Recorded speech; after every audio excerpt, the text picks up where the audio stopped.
Olá a todos, aqui é o professor Luciano e nessa aula de hoje nós vamos abordar aí a avaliação laboratorial para o diagnóstico e prognóstico da desnutrição energético-proteica, ok?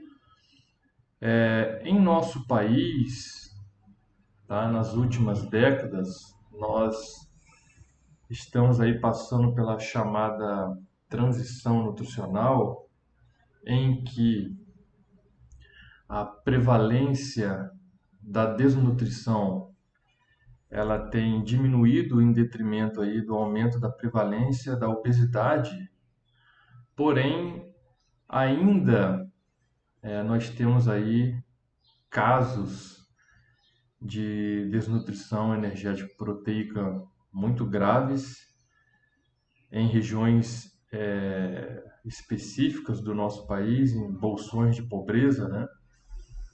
E que deve aí muita atenção dos profissionais da área de saúde, principalmente do profissional nutricionista.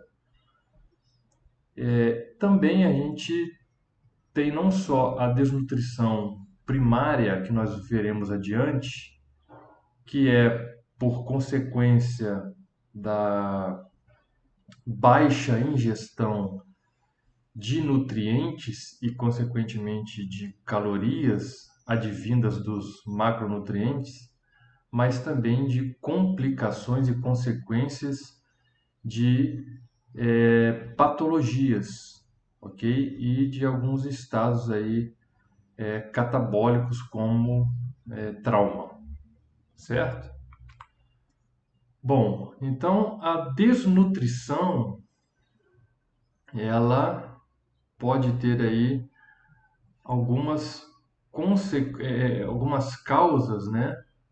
E por isso ela é de origem multifatorial, em que pode-se ter um aporte energético inadequado, ou seja, um aporte energético não suficiente para que se tenha o funcionamento do organismo, né, normal, ou seja, não se consegue o mínimo para pelo menos atender a taxa metabólica basal e o nível de atividade física do indivíduo, ok?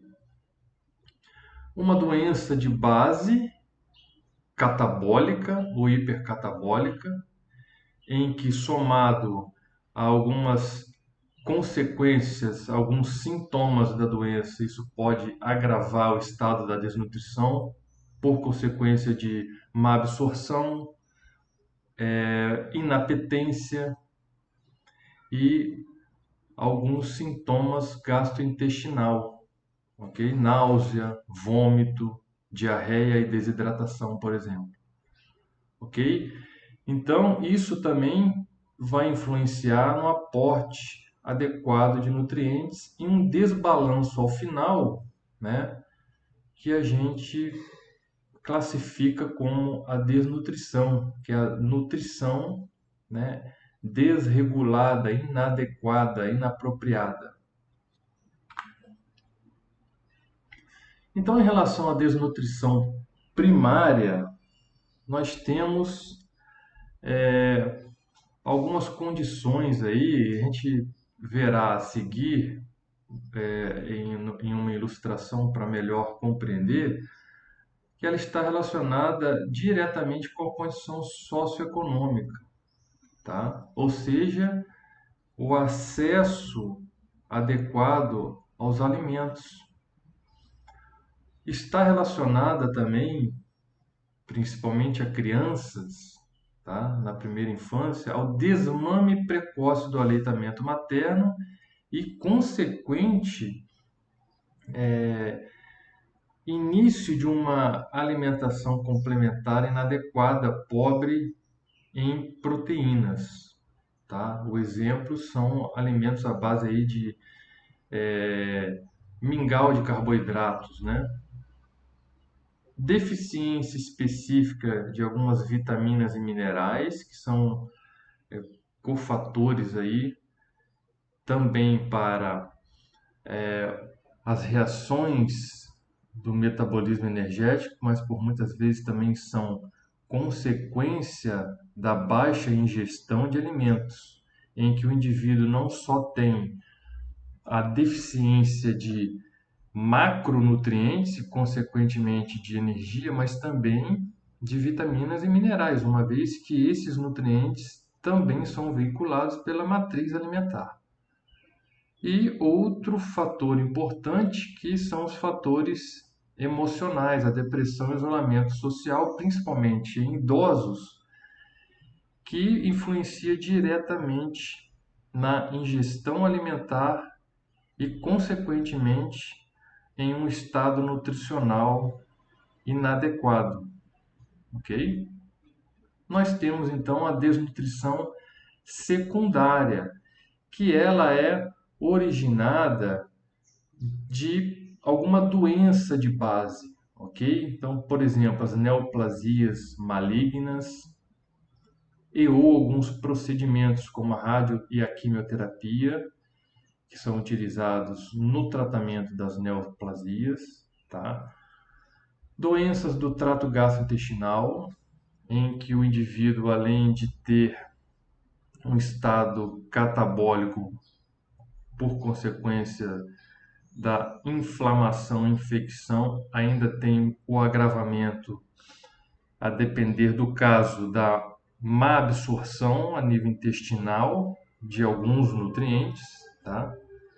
Doenças crônicas que a gente viu e sabe que são doenças inflamatórias, ou seja, percebe-se nessas doenças um nível elevado de citocinas pró-inflamatórias e que elevam o gasto energético e, consequentemente,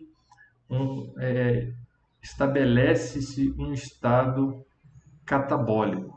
Depressão, a dor, a demência, né? E a restrição física, em que, nesses casos, uma vez que o paciente, o indivíduo, não tem um devido cuidado, fica então prejudicada a ingestão alimentar, uma vez que ele não é capaz de fazê-la sozinho.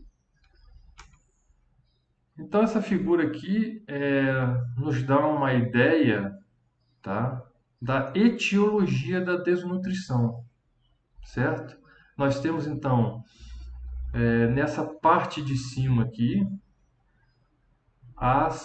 os fatores da etiologia primária, que são as condições socioeconômicas, que estão diretamente relacionadas com a pobreza, com a baixa escolaridade, né? Que uma coisa interliga com a outra, com o desemprego, com o subemprego, com condições de moradia precárias, ou seja, sem adequado saneamento básico, em que essas pessoas são suscetíveis a doenças infecciosas, tá?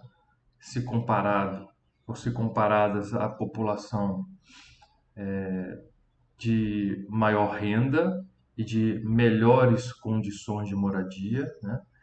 E também o acesso inadequado ao sistema de saúde, uma vez que, ainda que hoje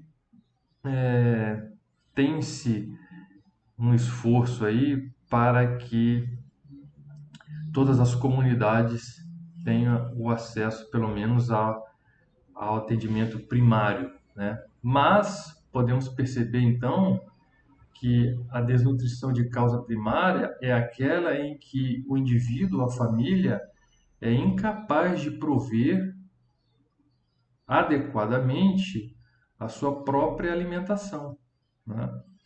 Inicialmente, então, não tem outra causa. Claro que pode haver, mas ela, a gente olhando somente pelo prisma social, ela inicialmente é o suficiente, tá, para o acesso ineficaz à alimentação e a partir daí sim se instala um processo crônico de desnutrição e, consequentemente, outras comorbidades que vai agravando o caso, tá? E o quadro do indivíduo. Dificuldades na família, né? Então a gente tem aí experiências adversas da mãe, dificuldade de acesso a alimentos e medicamentos, hábitos alimentares inadequados, né? A gente percebe, uma vez que a gente comentou aí da transição nutricional, em que essas pessoas de baixa renda mudaram o perfil, tá? O seu perfil nutricional, passando da desnutrição para a obesidade, né? E a gente vai entender que nem sempre a gente acha que a obesidade, a relação peso, estatura, proporção do, da composição corporal, né? Ela prediz aí o estado nutricional, né? E ao contrário, não se utiliza o IMC, veremos a seguir, como um diagnóstico, pelo menos isolado, né? Ou um prognóstico de desnutrição, certo? Então, a gente percebe essa transição em relação ao hábito alimentar, melhorou-se um pouco, ainda que não de forma adequada, mas o pouco que se melhorou o acesso aos alimentos, eles não são utilizados de forma adequada, né? Então, tem sim aí uma alta ingestão de alimentos ricos em carboidratos, principalmente, pobre em proteína, né? Então, o indivíduo, ele se encontra aí obeso, mas também desnutrido, ok? É claro que essa situação é o outro lado da moeda, né? E a desnutrição, de fato, é a baixa ingestão geral, né? Generalizada aí dos alimentos. E as causas secundárias, né? Obviamente, elas podem se somar, né?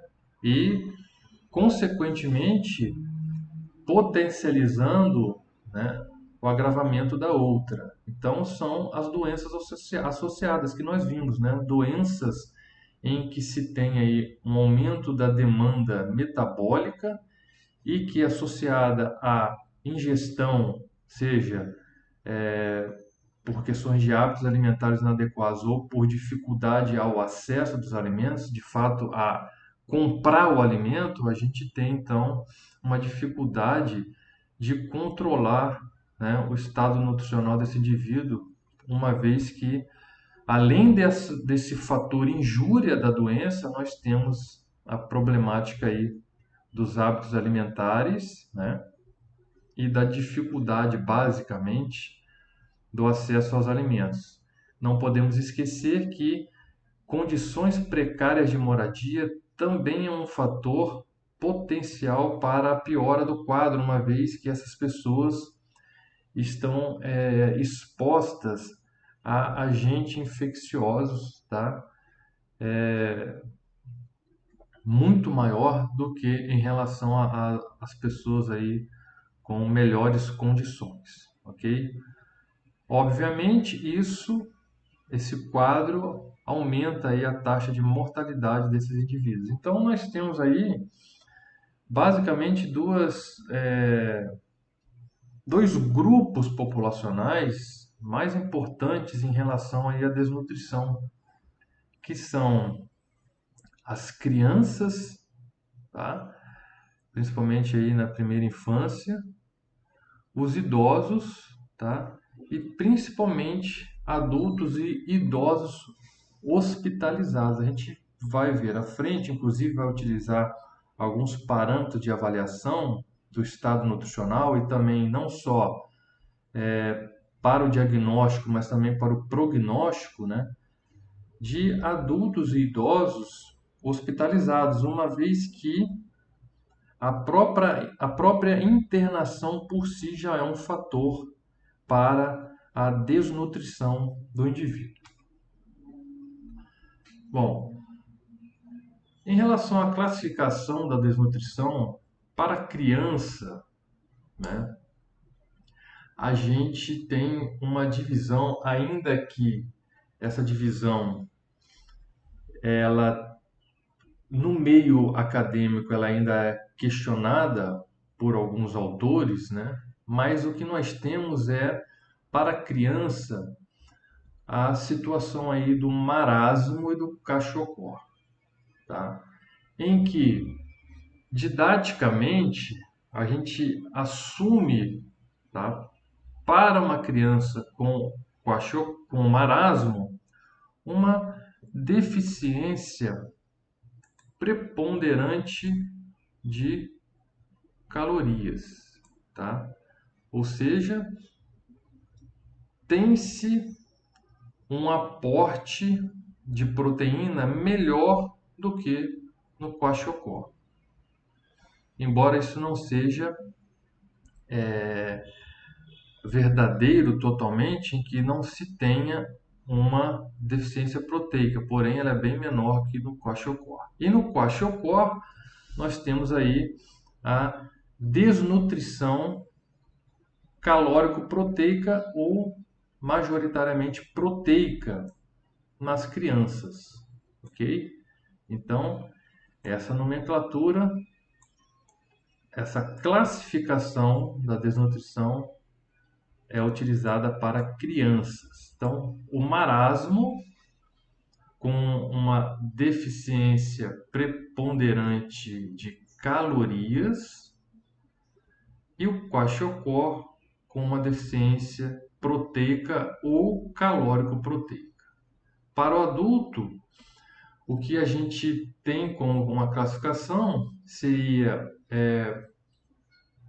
análogo ao marasmo, uma desnutrição crônica, né, de longo curso, né, e o kwashiorkor, uma desnutrição mais aguda, né, ou mista quando você tem a deficiência calórico-proteica, ok? Então, basicamente, o que nós vamos observar em relação aí aos o fenótipo dessas doenças, né? Por exemplo, a criança com marasmo é a ausência aí de edema. Vejam à direita aqui, né? A criança ela edemaciada, né? Percebe-se isso bem aqui pela figura. Por quê? Isso nós veremos a seguir por conta dessa deficiência proteica, né? Principalmente de albumina, que é a principal proteína, né, do nosso plasma e também pela sua atividade em relação não só ao transporte de nutrientes, de medicamentos, tá? Minerais, ácidos graxos de cadeia longa e etc. Mas a albumina, ela também é responsável pela pressão coloidosmótica. Ou seja, quando se tem uma queda da albumina, tem-se então uma retenção de fluidos, né, extracelular, consequentemente, apresentação aí de edema. Então, a gente percebe isso na desnutrição majoritariamente proteica pela deficiência de albumina, muito clara no kwashiorkor. E a gente não percebe isso no marasmático, né, em que ele tem a deficiência majoritariamente calórica. A gente também tem que entender um pouco da fisiologia do jejum, certo? Para a gente compreender aí as características desses dois tipos, tá, de desnutrição. Bom, aqui um quadro em que a gente consegue fazer algumas comparações, tá? Algumas características clínicas e laboratoriais que diferenciam aí as formas graves de desnutrição energética proteica no caso de crianças. Então nós vamos falar aí do marasmo e do kwashiorkor. Como acabamos de ver, o marasmo a gente tem aí uma deficiência de macronutrientes em que essa deficiência é majoritariamente aí em relação a calorias advindas de carboidratos e lipídios, né? E o indivíduo marasmático consegue ter um aporte um pouquinho melhor de proteína que no kwashiorkor. Então a gente pode observar algumas características aqui entre essas duas entidades. Então a idade prevalente, né, do marasmo no primeiro ano de vida e do kwashiorkor segundo e terceiro ano de vida, ou seja, é uma desnutrição mais crônica a ponto de o organismo perder, inclusive, a sua função principal, né, em relação às proteínas, que não são majoritariamente utilizadas como substratos energéticos, mas sim como substratos estruturais e como enzimas e hormônios, né? Ou proteínas de transporte, como acabamos de dizer aí, da albumina, mas também nós estudamos a transferrina, então nós temos várias utilidades para a proteína, né? Em que, em relação à sua utilização para o metabolismo energético, ela é bem menor do que as suas funções estruturais, tá? E orgânicas, certo? Então, conforme vai se cronificando o estado da desnutrição, acaba que o organismo utiliza essa proteína como é, fonte de energia, tá? E uma vez que também somado ao fato da baixa ingestão, né, nós temos aí esse quadro do kwashiorkor clássico com edemas, certo? Alteração do peso e da estatura, né? Nós temos aí essa alteração bem maior no marasmo do que no kwashiorkor e isso se deve, né? Por que nós não temos alteração de peso tanto assim no kwashiorkor? Por conta do edema, tá? Então ele mascara aí essa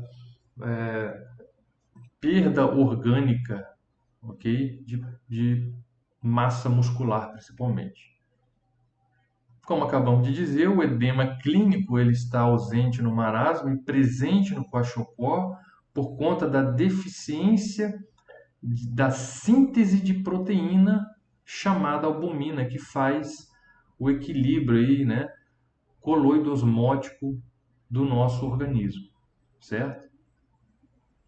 Gordura subcutânea, nós temos então aí ela ausente no marasmo, presente ou diminuída no kwashiorkor.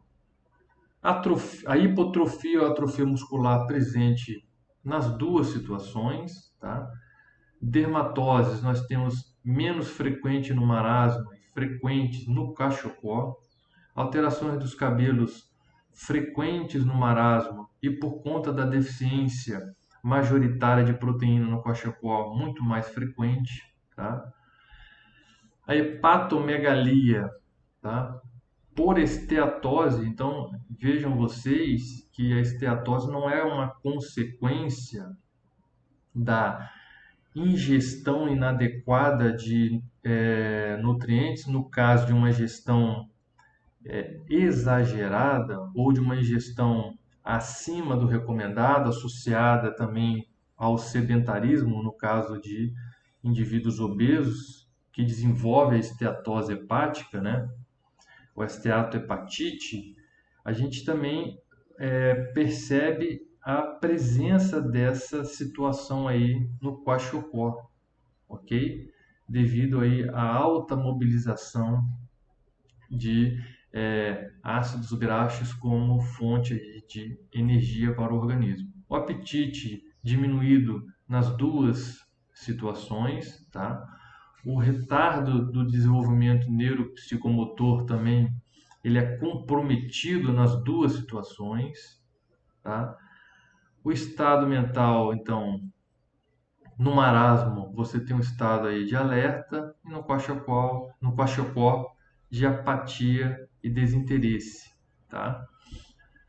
Obviamente, atividade física diminuída nas duas situações e mais diminuída no quachocó do que no marasmo, tá? Diarreia nas duas situações. E aqui, ó, a albumina sérica, né? Ela pode estar normal um pouco baixa, uma vez que a gente está falando de uma forma didática, né?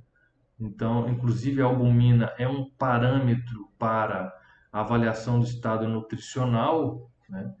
E também um parâmetro para predizer desnutrição e também um parâmetro para prognóstico da desnutrição, seja ela uma avaliação isolada ou associada com outros parâmetros, veremos adiante, né? Mas a gente vê que ela é clássica aí, a sua ausência, a sua ausência não, a sua diminuição, né, no Kwashiorkor. A água corporal aumentada, né, muito aumentada no Kwashiorkor, que a gente, como acabou de conversar, por consequência também dessa regulação aí coloidosmótica prejudicada, em que se tem aí a alta retenção de fluidos corporais com consequência aí de edemas e ascite. Potássio corporal baixo nos dois casos, maior ainda, né, mais baixo no Kwashiorkor. E a gente estudou aí a anemia, né? Também é um parâmetro para avaliar aí o estado nutricional dessas crianças, né? Então, o hematócrito, a hemoglobina, a própria transferrina, né? Então, ela está presente nessa situação, obviamente, muito mais como uma consequência, né? É claro que inicialmente a anemia presente ela é de causa multifatorial, né? Aqui, como a gente está falando de baixa ingestão de alimentos, a gente pode concluir que se tem aí anemia por causa carencial, tanto de ferro quanto de folato e B12 também. Em que a gente viu que neste caso culmina com uma característica aí de microcitose, mesmo tendo aí uma deficiência de B12 e B9. É claro que essa anemia não só é por conta da baixa deficiência de ferro, mas também pela deficiência do consumo adequado de proteína, uma vez que vimos também que a hemoglobina ela é uma proteína, ok? E aqui a sinonímia, né, de cada uma dessas entidades, né?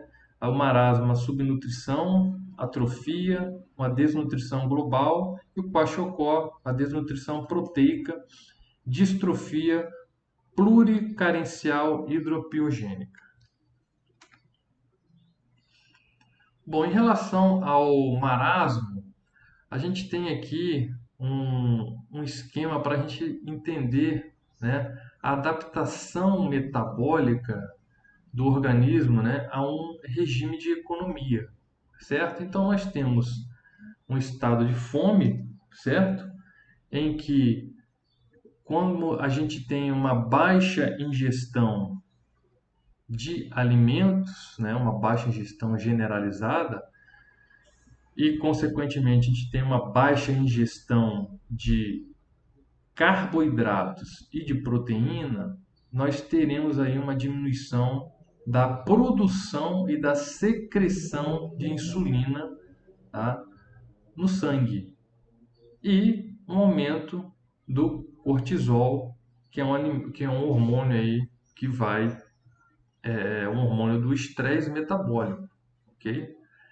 Então nós temos aí para compensar essa falta de energia de fonte exógena, ou seja, de fonte externa, de fonte alimentar, o organismo então passa a utilizar inicialmente, né, os seus substratos energéticos, né, quais sejam a glicose do glicogênio hepático, né, disponibilizando esse nutriente aí para a corrente sanguínea e, consequentemente, para os tecidos periféricos, né? E também a mobilização a partir de um jejum de 72 horas da gordura subcutânea, ok? Liberando então ácidos graxos para a fonte de energia, né? Então, quando se esgota a, a glicose do glicogênio hepático, tá? E muscular, uma vez que a glicose dos músculos são utilizados para o metabolismo do próprio tecido, né? E a glicose do fígado, ela é disponibilizada então para a corrente sanguínea e para os demais tecidos, né? Então, no caso, como a gente não tem aí uma fonte externa desses macronutrientes, o organismo então lança a mão, tá, de suas reservas para manter ou para tentar manter o equilíbrio metabólico. Obviamente, numa situação dessa, não havendo uma comorbidade em que se aumente aí a taxa metabólica, a tendência é que você tenha uma diminuição da taxa metabólica basal, de forma ao organismo se adaptar àquela nova baixa, né, aquela nova condição energética. Então, é um paciente que vai cursar aí com bradicardia, né, com uma temperatura corporal menor do que a observada em pessoas bem nutridas, certo? Então, essa perda muscular é justamente também para liberar aminoácidos para a gliconeogênese, certo? Então, é possível a gente, o organismo se utilizar de proteínas para a geração de energia. Como acabamos de mencionar, não é o substrato mais adequado para a geração de grandes quantidades de energias, né? Embora isso ocorra com pessoas bem nutridas e saudáveis, né? A gliconeogênese ela ocorre, porém, em em um percentual, vamos dizer assim, fisiológico, tá? No período aí entre refeições. Nesse caso, então, a gente tem os aminoácidos neoglicogênicos, por exemplo, a alanina e a glutamina, que entram no ciclo de Krebs e são capazes aí de gerar energia em ATP e fornecer energia para o organismo, para os tecidos de uma maneira geral, né? Então, nós temos aí, inicialmente, no jejum inicial, entre o primeiro e o terceiro dia, né, a utilização dos carboidratos de reserva, que são os carboidratos hepáticos, né, vindo do glicogênio hepático, e a utilização desse glicogênio muscular para as atividades musculares, ok? Bom, a gente também tem, nesse primeiro momento, então vamos separar aqui, ó,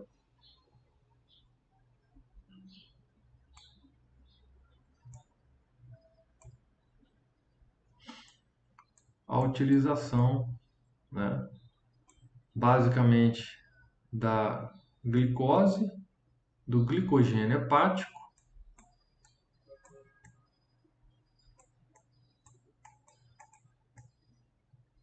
então aqui é do glicogênio hepático, tá? E nós temos também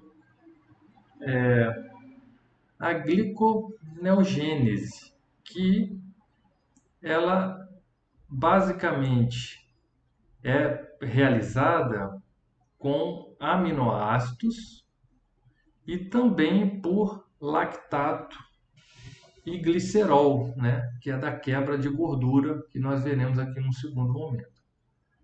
Então, conforme vai perdurando esse estado aí de jejum, né, esse estado de desnutrição vai avançando e em um segundo momento o organismo então ele libera, uma vez que essa reserva de glicose dos glicogênios ela é pequena, né? Então entre 2, 3 dias ela já se esgotou. Então no segundo momento o organismo começa a fazer a lipólise, que é a lise de triglicerídeos ou triglicérides, né, armazenados aí no tecido adiposo subcutâneo inicialmente, para a liberação desses ácidos graxos, para que então estes sejam, né, a fonte principal majoritária, tá, de energia no organismo, tá? Bom, isso é para que o organismo poupe o máximo que puder, tá, de proteína, certo?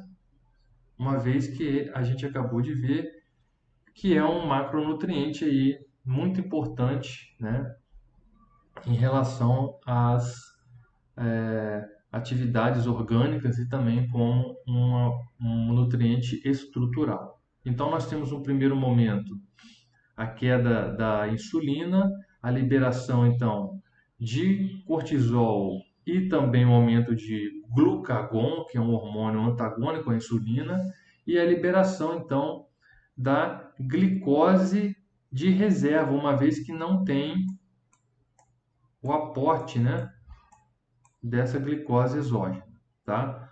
Ao mesmo tempo, nós temos a produção de energia por meio de aminoácidos, tá, neoglicogênicos. A gente deu o exemplo aí da alanina e da glutamina, tá, para o fornecimento dessa energia inicial de glicose. Então, por enquanto, por exemplo, o sistema nervoso ele utiliza aí dessa glicose para o seu metabolismo energético. Conforme vai passando o estado de inanição e agravando o estado da desnutrição, o organismo então passa a liberar, né, os ácidos graxos, tá, dos triglicerídeos, né, armazenados no tecido adiposo, dos tecidos adiposos como fonte principal de energia para preservar o máximo que puder das proteínas e para manter uma glicemia mínima, tá? Compatível aí com a vida, certo? Por que que se tem que manter essa glicemia? Porque ela é um controle aí de um ajuste muito fino que é um substrato energético para pronto uso, né? Então, a glicemia é compatível com a vida aí, pelo menos de 50, 40, a partir de 30 aí já a gente já tem aí um estado bem grave, ok? Então essa é uma condição aí do marasmo, certo? Bom, então a gente vê aqui no caso do Kwashiorkor, o fígado gorduroso que a gente comentou, ele é particularmente afetado e, em consequência, ocorre uma perda dos mecanismos que mantêm o equilíbrio desse órgão com a acumulação de gordura, né? Bom, como a gente viu, conforme vai se utilizando os ácidos graxos, né? Então, esse pool de ácido graxo também ele é aumentado no fígado e pode comprometer, né, o metabolismo desse nutriente, ocasionando aí um armazenamento no órgão, tá, patológico.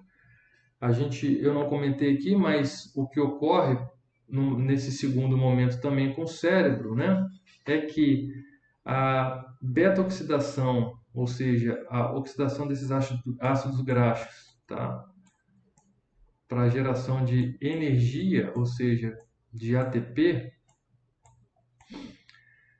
então essa beta-oxidação incompleta gera corpos cetônicos, os quais também podem passar a contribuir com 70% aí do substrato energético do cérebro. Então, essa cetose, ela é uma adaptação, né, do organismo frente à diminuição da oferta de macronutrientes e energia. Então, o cérebro ele passa, né, a utilizar os corpos cetônicos como a sua fonte principal de energia, certo?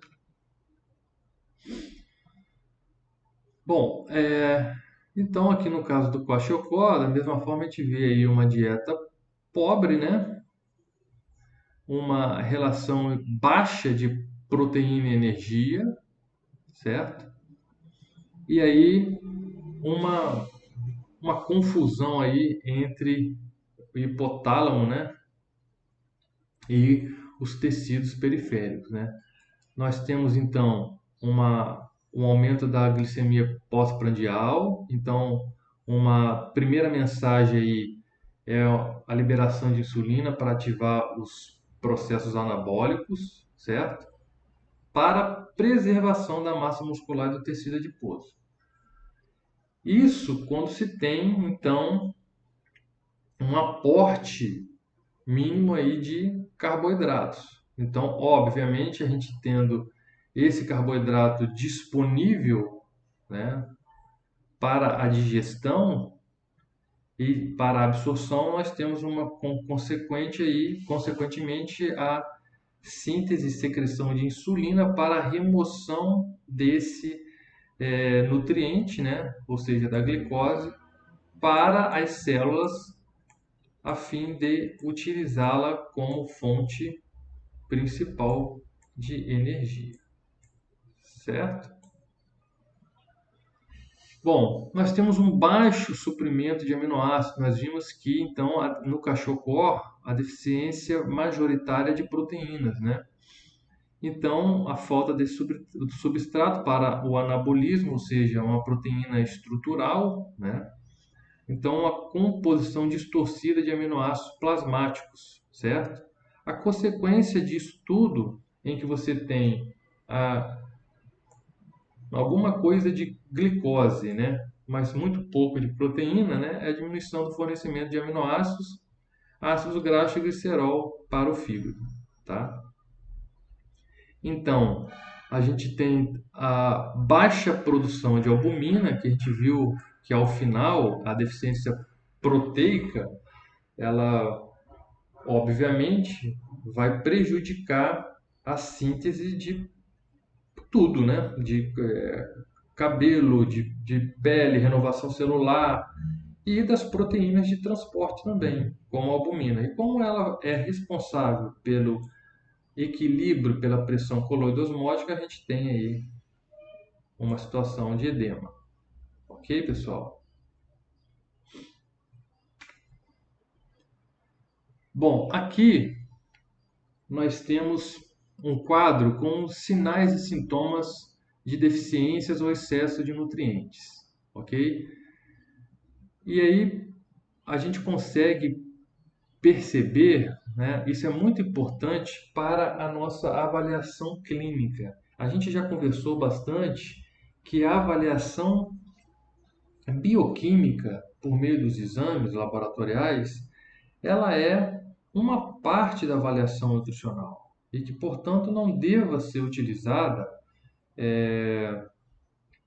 de maneira aí única, né? A gente tem a história clínica do paciente, nós temos que ver a história alimentar, que é por meio aí dos inquéritos que a gente vai estimar a ingestão desse paciente. Nós temos a avaliação antropométrica, que é a avaliação aí de pesos e medidas e proporções do corpo. Então, é claro que a gente vai utilizar o exame laboratorial, que inclusive é o escopo da disciplina, mas sabendo que a gente precisa associar essas avaliações, né? Avaliação clínica, avaliação social, né? A avaliação antropométrica, a avaliação laboratorial e a avaliação do consumo alimentar, tá? Então, nesse caso aqui, é muito importante a gente conhecer alguns sinais, tá? Para que nos dê um norte em relação ao planejamento, tá? Da terapia nutricional, ok? Então, por exemplo, nós temos aqui uma situação de aparência normal, sinais associados à desnutrição, tá? E a doença possível ou deficiência de nutrientes. Então, por exemplo, o cabelo, ele deve então apresentar-se firme, brilhante, difícil de arrancar. Sinais associados à desnutrição. Então, a perda do brilho natural, seco, feio, fino e esparso, despigmentado, fácil de arrancar, obviamente sem dor, ok? Então, essa situação, veja que faz parte aí, ó, da nossa clínica, né? É claro que nós estamos falando aí de casos graves, né? Que não há muita dúvida, mas vejam vocês que a gente levantando e determinando adequadamente as causas, a gente consegue fazer então uma reposição adequada. Veremos adiante. No caso do cabelo, então está associado aí ao kwashiorkor e também ao marasmo. Em relação à face, uma aparência normal é a cor da pele uniforme, lisa, rosa, aparência saudável, sem edema, né? Falamos de mucosa, tá? Sinais associados à desnutrição, então nós temos seborreia nasolabial, pele estratificada em volta das narinas. E isso, olha, aqui já é interessante que a gente começa já a associar com deficiências específicas, por exemplo, de riboflavina ou B5, tá? Isso é importante para que no planejamento dietoterápico fazer a adequação também desses micronutrientes, ok?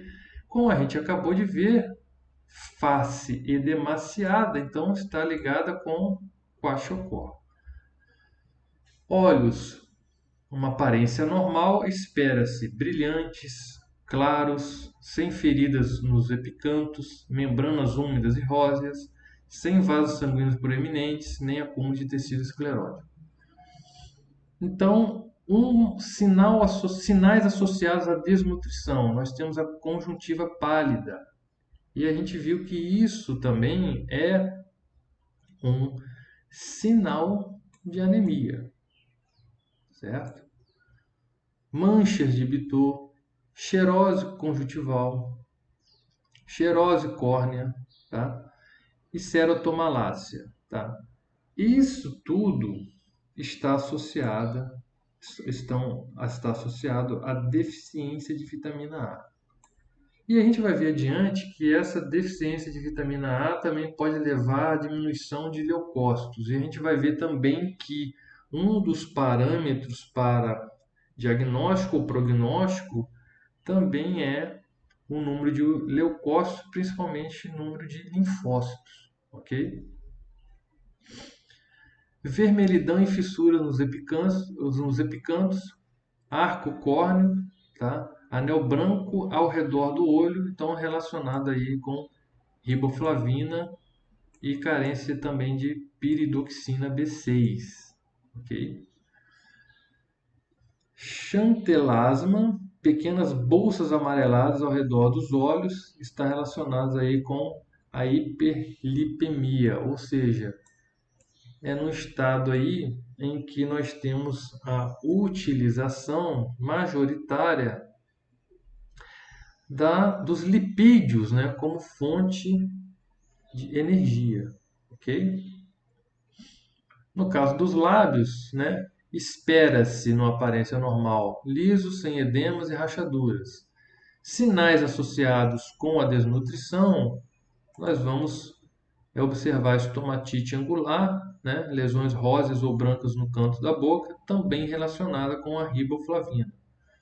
Língua, numa situação normal, aparência vermelha, profunda, né? Vermelho vivo, não é demasiado lisa. Uma língua púrpura, né? Papila filiforme atrofiada ou hipertrofiada, também relacionada com a riboflavina. Então veja que a reposição, né? O restabelecimento nutricional do indivíduo não é somente com energia advinda dos macronutrientes, carboidrato, lipídios ou gorduras e proteínas, mas também de micronutrientes. A glossite, tá? Relacionada com ácido fólico, com a carência de ácido fólico, e ulcerações na língua, relacionadas aí com a deficiência de vitamina B3 ou niacina. E aqui a gente continua, né, com outros sinais, tá? E a sua associação hipotética aí com carências, ok? Bom, agora nós vamos falar um pouco das características da desnutrição crônica, ok, pessoal? Então, ao exame clínico, o que a gente observa, né? Uma atrofia bilateral da bola de Bichat, tá? O que seria isso? Uma atrofia aí, falando de forma mais informal, das bochechas, né? Então a gente tem essa atrofia e uma vez que a gente tem a atrofia das bochechas bilateral, ou seja, das duas bochechas, a gente tem a proeminência aí do arco zigomático que dá o aspecto aí de asa quebrada. Então isso também já é um sinal, né, da desnutrição. A fúrcula external, tá? A retração intercostal, então a gente já consegue observar bem aí as costelas de forma bem proeminente, né? Atrofia da musculatura paravertebral, o oco axilar, que inclusive dificulta até a medida da temperatura axilar, né? Porque o indivíduo passa a não ter o tecido aí abaixo das axilas, né? A atrofia do músculo do adutor de polegar, que é também um, um parâmetro, tá? Utilizado, no caso aí, para o prognóstico da desnutrição, ok? A atrofia da musculatura bicipital e tricipital, ok? Do braço. A atrofia da musculatura da coxa.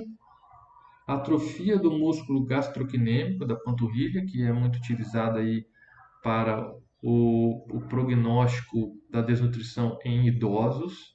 A temperatura, como comentamos, né, abaixo do normal, uma vez que o organismo se adapta, né, com a diminuição da TMB, que é a taxa metabólica basal, e da frequência cardíaca, para sobreviver à baixa oferta de energia, tá? No caso da desnutrição aguda, né, a gente pode citar aí os traumas, a queimadura grave. Então são situações em que a gente eleva o catabolismo, né?